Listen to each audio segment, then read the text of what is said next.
If you don't have passion, it doesn't work. You should ever be able to promote what you are, but not what you want to be.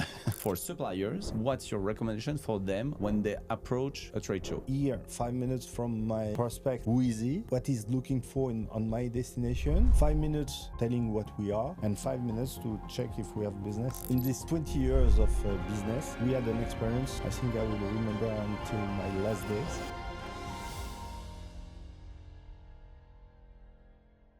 Bonjour, hello everybody. Welcome to our talk. As we discussed for the past month, we will be pleased to have some talks with key opinion leaders, legendary bookers, and top advisors and friends that are piloting good business towards high-end products.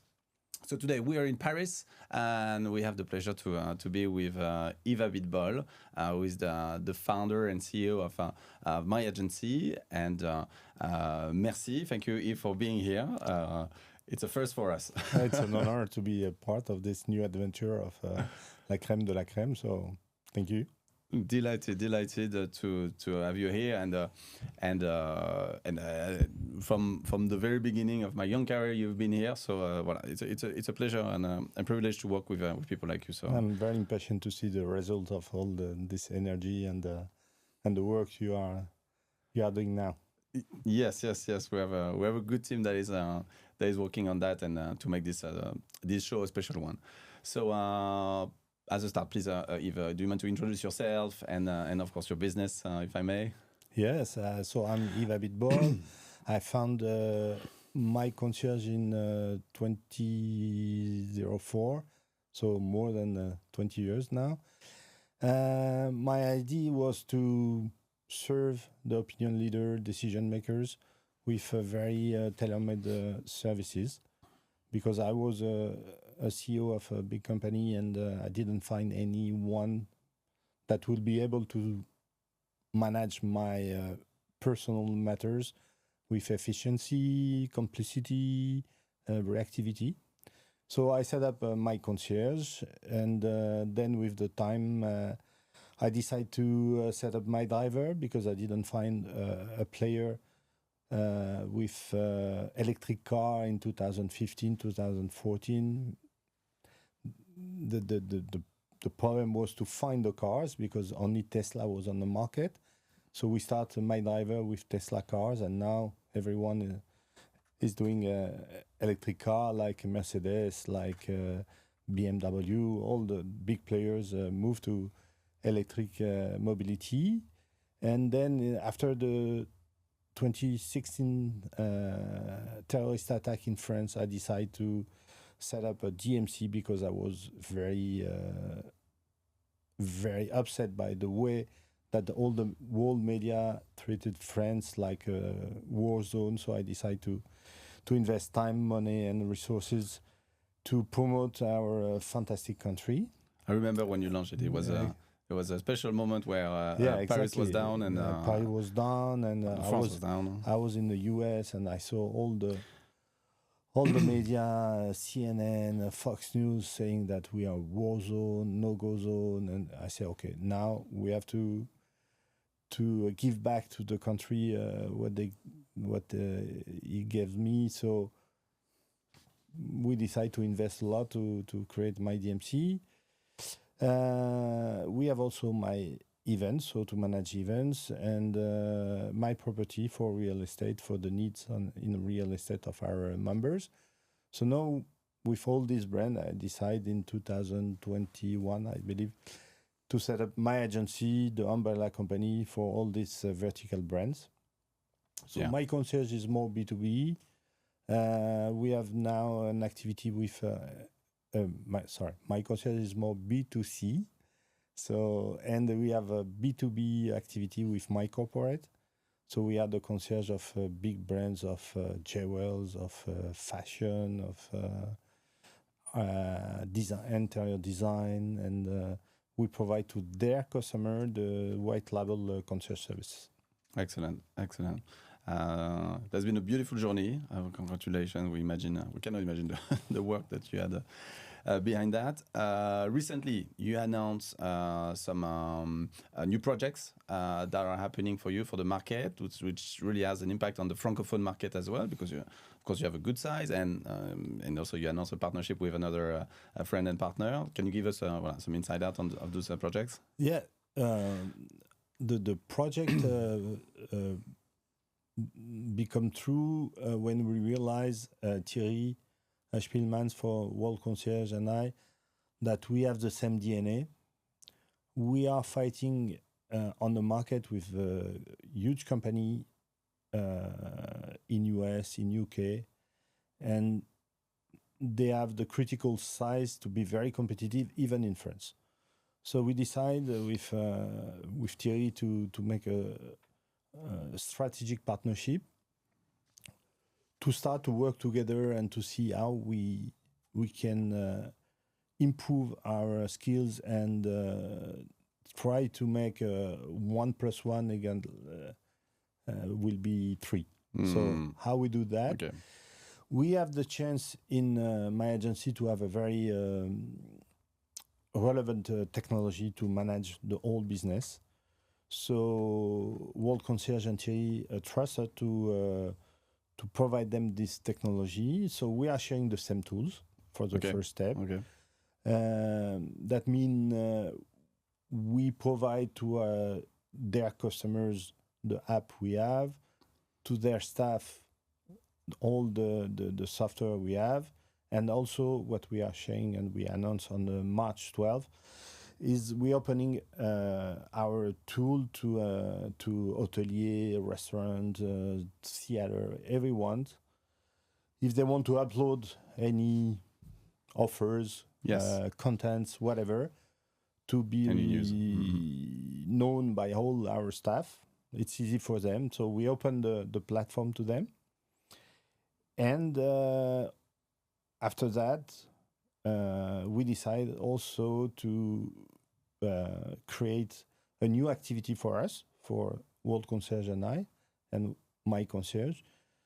It's independent concierge. So the business model is very known by everyone in the Anglo-Saxon countries like US, like UK, the UK, and even big Mexico, players with sure.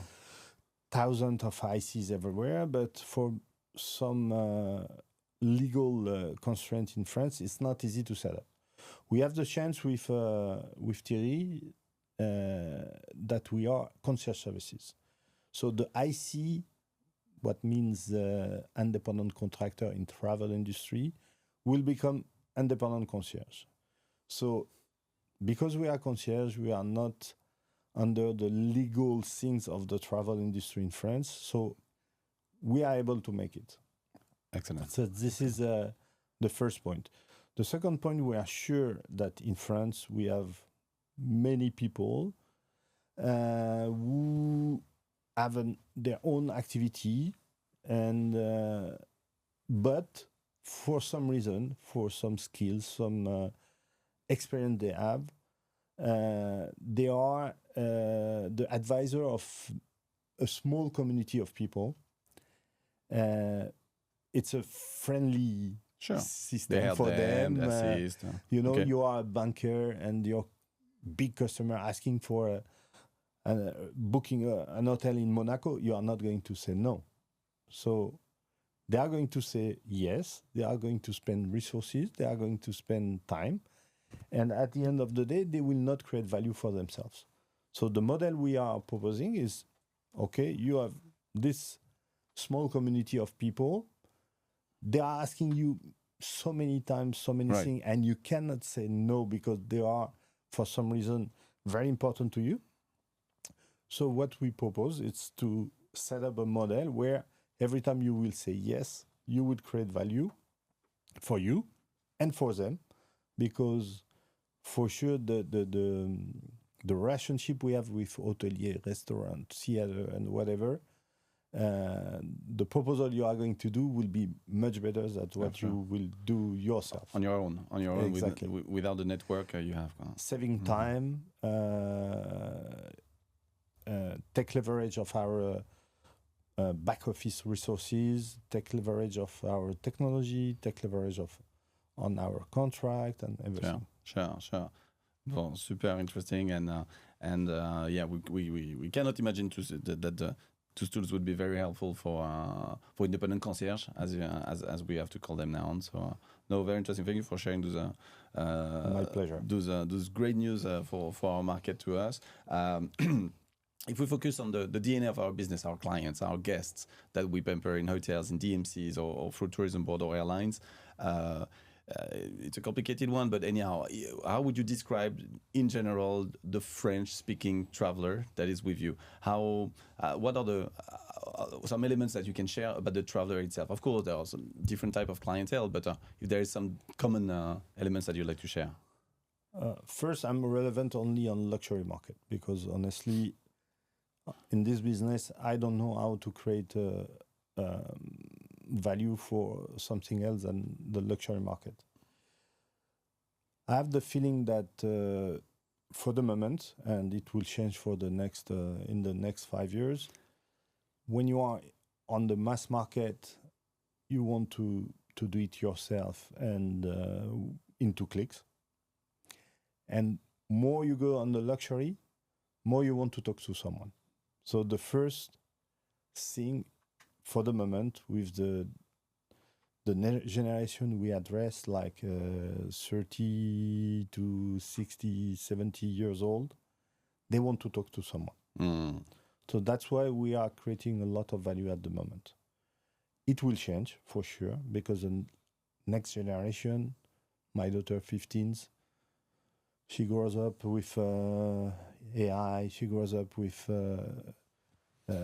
a phone in her hand, and I'm not sure she will be so interested to talk to someone. But for the moment, in the luxury, we are convinced that for the next 5 years, probably, still the human contact is very important. But it's important with us, it's important with the hotel, it's important with the driver, it's important with everyone. So we are the first door to open, and they like when they open the door to talk to someone. Even if behind you have a lot of technology to make it happen quickly and with a lot of benefit, but the first contact should be human and very dedicated, very personalized, tailor-made, and everything. So I have the feeling that on the French market, luxury, recognition is very important, personalization, and human relationship. So you are talking about the fundamentals of relations that you have to have with guests. Your French clients are going to have an evolution in the coming years, that's for sure. Of course, everything related to tech is taking a moment. Don't you think that for that there is an evolution that will be done in the market with AI, with the human, and do you think you can embrace today the technology, this change with your technology? We have no choice. So we start the project. We are on many development based on AI. But I am convinced that the AI should be not artificial intelligence, but augmented intelligence. So the way I say the AI is to give an exoskeleton to my staff to be better, to be quicker, to be more productive, to be also to be more relevant when they propose something to someone. Okay.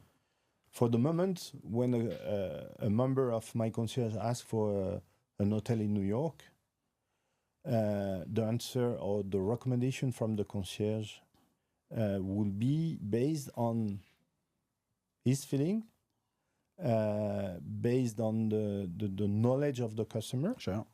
The history, the history, background. Okay. And probably the last one will that just come at the office. Of course, okay. It works. but it's not relevant. It's not 100% relevant. What I would like with AI is to be able, we have 20 years of data in the system. So it's to check where this guy went in Marrakesh, Tokyo, and Moscow. And our other member shares the same hotel in the three cities, what they love in New York. And to be able to spot something new, something not in your mind immediately, and to say, okay, I have a recommendation based on the experience of the other. We have a community of 400 families traveling, dining, going to theater for 20 years. So we have enough data in-house to be able to provide this kind of service and this kind of very rich proposal. Excellent. But I'm very surprised in this industry how we are low tech. And, and if we don't move fast on the technology, AI, and everything, the problem is that we are on the luxury business, okay? We have luxury clients and we have luxury partners. But at the end of the day, in French, we say we are passe-plat. So we are not doing anything. We are trying to connect the expectation of one members with the offer of one hotelier, a restaurant, or whatever. But if we don't create value in the middle, as we had already the model with the airlines, sure, they will go direct. They will go direct. We will lose our commission. Sure. Or the hotel will say, I don't pay commission. And there is some already saying that. So we have to find a way as a travel agent, as a concierge services, to create a big value for our customer. Yeah, for sure. To be more relevant on the advice, to be more relevant on the destination, to be more relevant on the reactivity and everything. So I'm sure that for that, AI should be a very good tool. And we are working hardly on that to have a solution to propose to our staff in the next weeks. Yeah. Okay. Excellent. On the daily basis of your teams, of yourself with your clients. So you are using TMCs on some destinations that you need experts. You're using hotels and other services, as you mentioned. What are the tricks, the advice you would give me as a supplier? I am trying to get business from you. I'm trying to get business from French markets. What should I do to, regardless of my product, regardless of my location, what should I do to get in your trust and potentially have business from your side? First, we have a different vision of our business. We are considering that we are the sales team of all these guys for a dedicated community of, as I said, 400 families, but we are sales. So we are here to sell the product for the right and relevant people. So if you consider this vision, it's very different than to say, okay, I'm your client and you need to do something for me. Right. The way we set the business is to say to the hotelier, okay, to go on the market and to be able to be efficient on this market, we have educated to our members with benefits. So the first thing is it's benefit. Sure. You want to get my share, so give me something special. Give me something special. Not for us. For us, we have already. Of course. We have the commission, but for our members. And with the consortia, with the preferred program of the hotelier, globally they have benefit almost already everywhere. Yeah.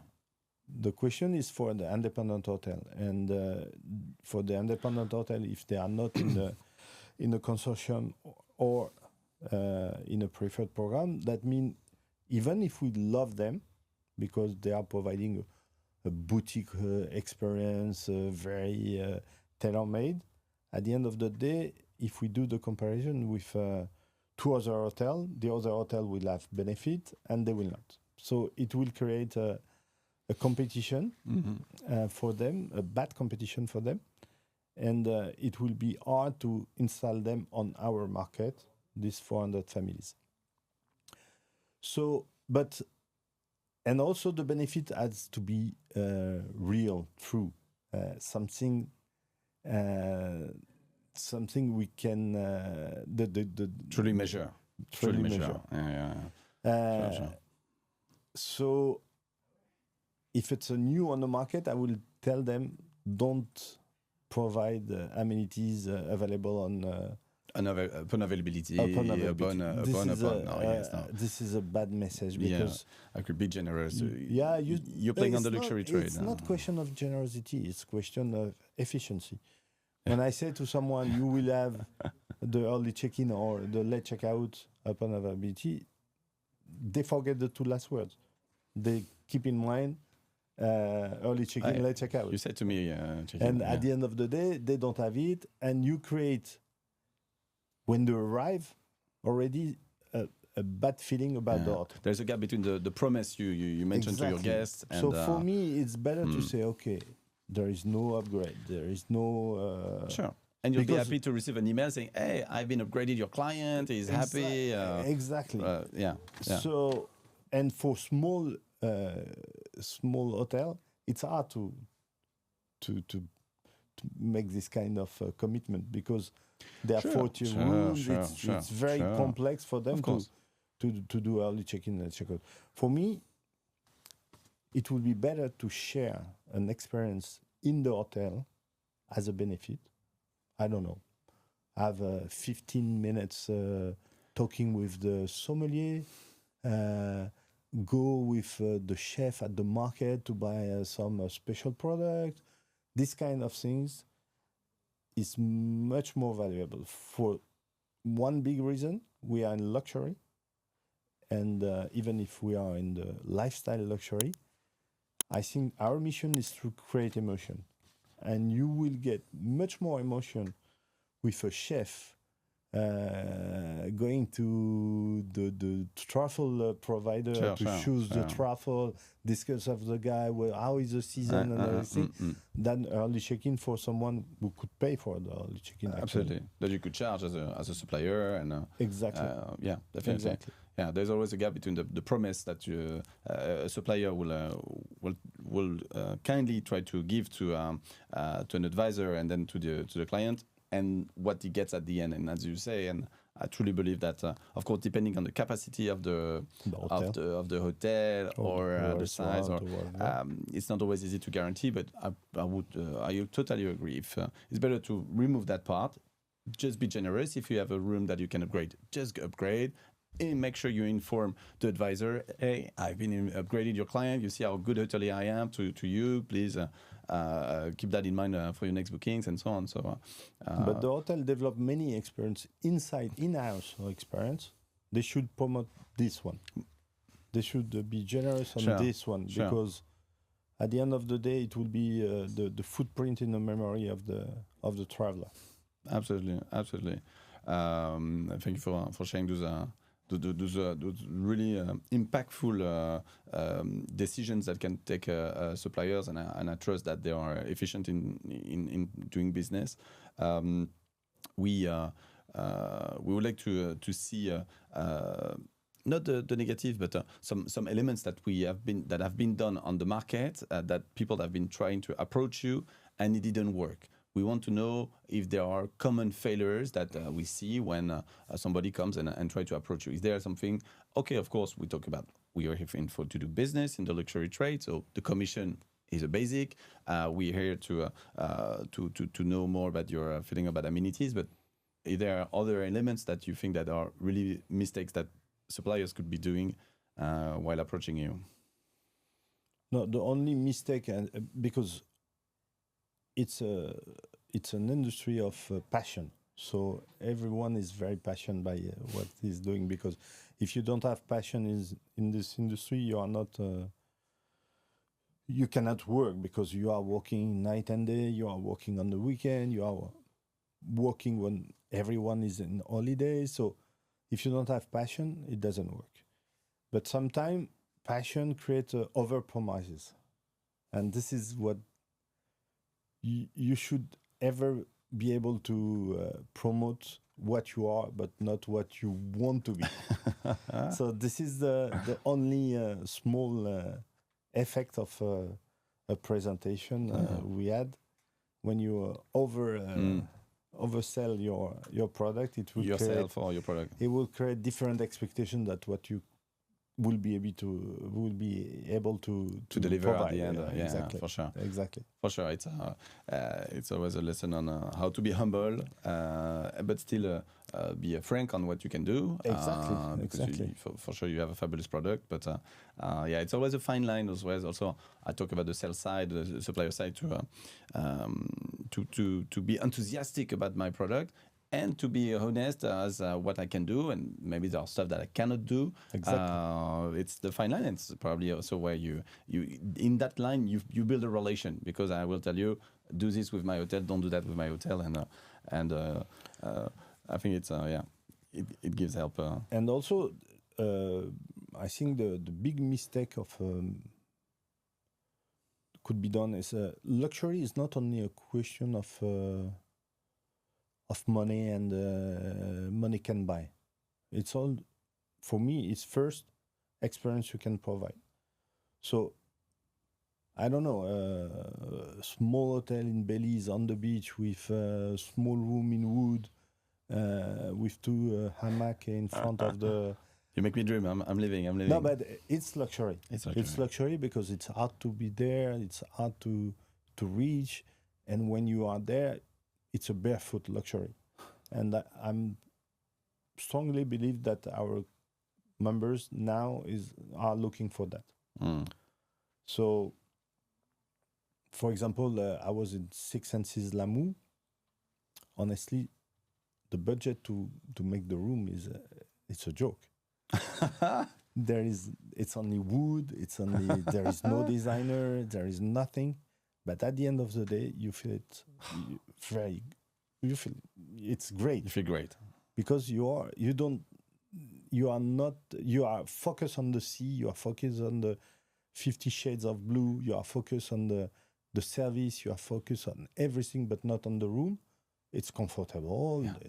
You have everything, the amenities, everything. But I think Sonu it's a genius because he spent 10,000 euro in each room, not more.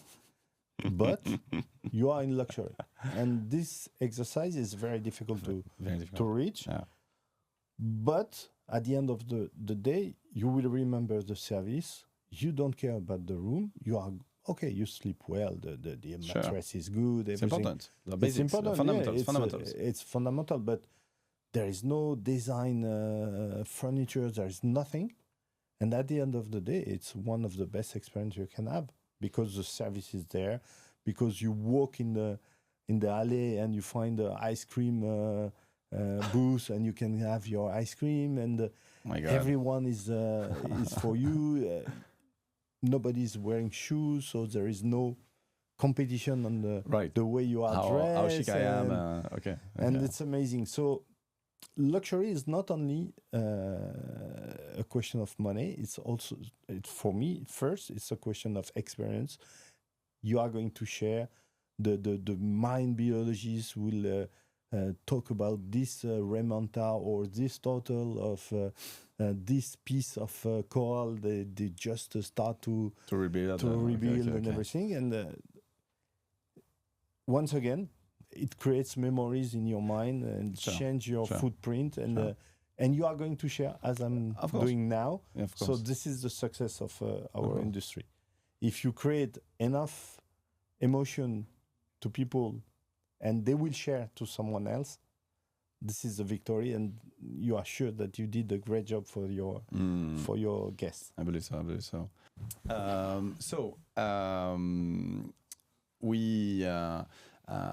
Yves, we want to have your expertise. You've been in the business for quite some time now. You build up your reputation, and at Crème de la Crème, we are proud to call you as one of our legendary buyers for the French market. It's a fact, and this is what it is. And we're going to talk about trade shows because on our side, me as a supplier, when I do a trade show, I evaluate the quality of a trade show with many aspects, of course, and one of them is the business. I'm a supplier. I'm here to sell my DMC. I want to have your business. So within the coming the months after the show, if I don't have business from you, I think it's a good show. It's not a bad show.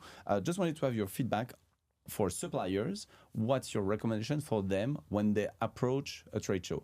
What's your feeling on how they should be interacting with you when they are in the trade show? Of course, I need to show you my pictures, but what else? So we have the chance in our industry to have a trade show with a setup of meeting already done. We know that it's 15 minutes, 20 minutes. So I think the first thing is for suppliers. It's to say, okay, we have 15 minutes. I need to hear 5 minutes from my person in front of me, prospect. Who is he? What he's looking for on my destination.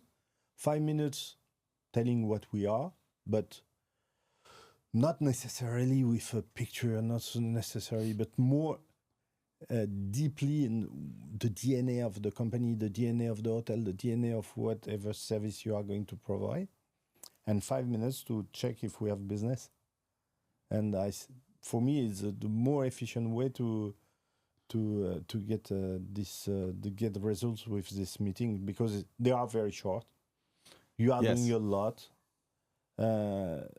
Especially the American, they can repeat 1,000 times the same thing to thousands of people with no tailor-made in what they say and in function of what they have in front of them. And after 3 meetings like that, I just want a coffee or going back to the hotel to make a nap. So this trade show are very intense, very efficient, but we have to, both of us, the agency and the supplier, we have to be more creative in the way we are doing meeting, to be sure that at the end of the day, it will create business for us. Okay. We wanted to conclude or start concluding this meeting with you with knowing. We want to know something that nobody knows in the industry from you. What should we? What should we? It's not should. Tell us something that you've never said to anyone that we should know about yourself. About me or about the company? We push you a bit. We push you. In these 20 years of business, we had an experience I think I will remember until my last days. Thanks to the Royal Monceau, we become the concierge of the royal family, Saudi family, and we had the chance to manage the palace in Cannes. Wow! It was in 2017.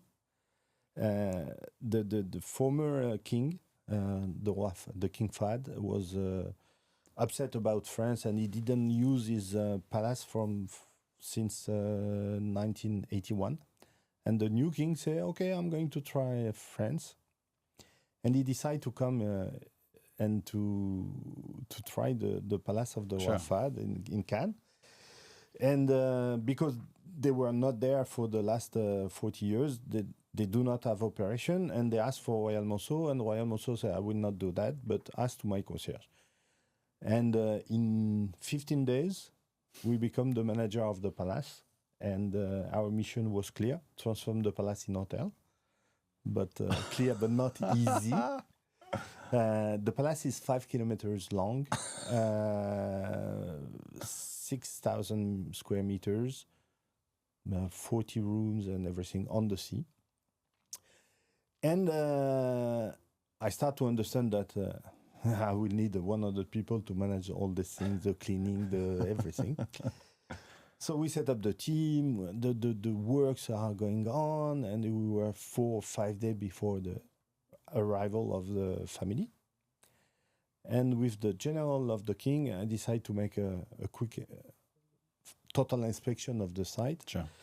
And we go room by room to check the security, everything is what we still have to do and everything. And we arrive at the room of the king, and I was on the balcony, and I just looked down 3 meters down, and it was a nudist beach.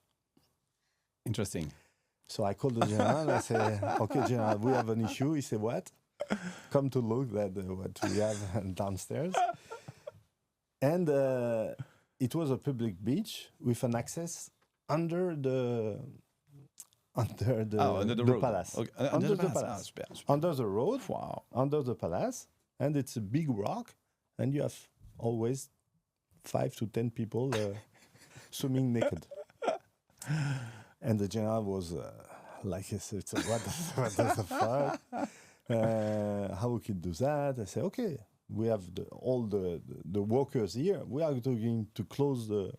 Oh, sure. Part of the beach or... We are closing the access, and they will not go, and it's finished. And it was a nightmare. Because I didn't realize that I'm closing a public space of the city of Golfe-Juan.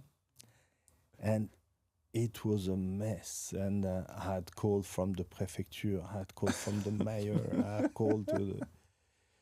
And at the end of the day, I said the OG International, who are managing all the palace for the king everywhere in the world, come to me and say, "What are we going to do? The king is arriving tomorrow. It's impossible to have naked people." I say, "Okay, let's go to see the mayor and speak with them and say..." Sure. To explain the situation. And the mayor say, "You are crazy, you close a public space, all my concitoyens are very upset, and these Arabic people, they think they can do everything they want." I say, "Okay. You have a head of state coming in Cannes. If it's Obama or Sure. Mrs. Merkel, you will have We'll do it. snipers everywhere. They Sure. will control the traffic. The only thing is not, it's a question of security. It's a question of security, and we have naked people 3 meters down of the princess and the king wives. But it's a question of security. You cannot allow people to be 3 meters down of the king room. Sure. It's not... She said, "Okay, you are probably right, but now I cannot step back. So we stay like that, and you let me do my bad buzz. You keep the security, but I have to stay on the bad buzz." I said, "Okay, do whatever you have to do." So we keep the beach closed, but as you know, the Saudi culture is a little bit different than ours. I went back to the palace. I said to the general, "Okay, we keep the beach closed. It's okay. It's perfect, and it's okay." And he looked at me and said, "You know, the king is 17 years old, and it doesn't work very well." 70 yeah. years old. Doesn't work well. And the access to the beach is not good for him, so we are going to put an elevator to go to the beach. I said, "No, please, don't do that." So after, when they put the elevator, it became a big scandal, and everyone in them. It was a nightmare. And as we are not, sometimes we are stupid in France, to be frank. Very rarely, but sometimes. Sometimes. And you know, on the Cannes, between Cannes and Golfe-Juan, you have the train, you have the road, you have the train, and at some point you have the palace. And every time a train is coming on the rail in front of the palace, they do They make the very noise. big noise to disturb the king. And we had 4 weeks, incredible. We had an experience. The king was so generous, so polite. Everything was perfect. We provide business to to the region. All the region. You cannot imagine.